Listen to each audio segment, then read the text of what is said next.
नमस्कार फ्रेंड्स, मी आहे अस्मिता. माझ्या चॅनलमध्ये तुमचं स्वागत आहे. माझ्या चॅनलचं नाव आहे अस्मिता फॅशन लाईफ. मी भाजी मस्त निवडून घेतलेली आहे, पत्ते काढून घेतलेले आहे. छानसर त्याला धुवून घ्यायचं आहे. धुवून घेताना बारीक चिरून घ्यायचं आहे आणि एक वाटी साईडला काढून ठेवायचं आहे. त्याचबरोबर आपल्याला बेसन टाकायचं आहे 2 वाटी आणि जिरं टाकायचं 1 चम्मच, हळद टाकायची अर्धी चम्मच आणि त्याचबरोबर 2 चम्मच आपल्याला टाकायचं आहे चटणी आणि त्याचबरोबर आपल्याला धनिया पावडर 1 चम्मच आणि अद्रक लसूणचा पेस्ट आणि मीठ चवीनुसार टाकून आपल्याला छानसर मळून घ्यायचं आहे. मळून घेतल्यानंतर आपल्याला मस्त गोळे बनवायचे आहेत. गोल बनवा किंवा तुम्ही लांब बनवू शकता. आणि हे आहे टमाटा, 3 टमाटे मी घेतलेले आहेत मसाल्यासाठी आणि छानसर याचं वाटण करून घ्यायचं आहे. बारीक चिरून घ्यायचं आहे. बारीक चिरून वाटलात तर छान लागेल. आणि त्याचबरोबर आपल्याला हे शेंगदाणे थोडेसे घ्यायचे आहे. शेंगदाणे मस्त भाजून घ्यायचे आहेत.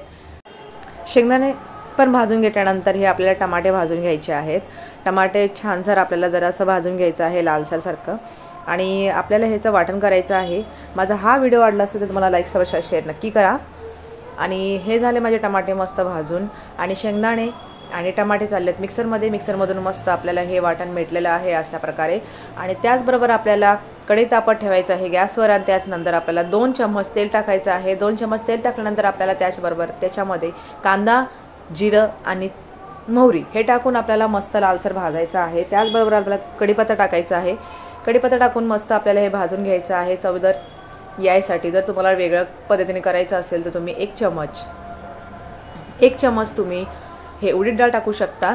आणि आपल्याला हा जो मसाला होता तो टाकून घ्यायचा आहे. मस्त परतून आपल्याला 2-3 मिनिटं ठेवायचं आहे.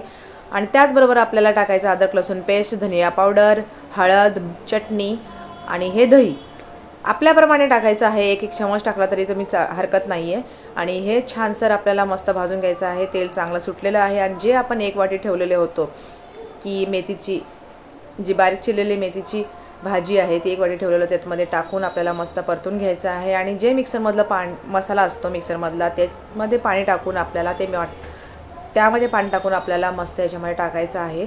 आणि हे 1-2 उकळी आल्यानंतर आपल्याला हे जे कोफ्ते आहेत ते आपल्या या मसाल्यामध्ये सोडायचं आहे. या मसाल्यामध्ये सोडल्यानंतर आपल्याला 2-4 उकळ्या आणू द्यायच्या आहेत. छानसर मस्त जरा शिजवायचं आहे. आणि हे झाले आपले कोफ्ते आणि सगळ्यांना आपल्या घरात खरंच आवडतं. आणि तुम्ही अशी वेगळी पद्धतीची वेगळी मेथीची भाजी आणि मेथीचे कोफ्ते असे बनवा. खूप टेस्टी आणि खूप छान लागतात.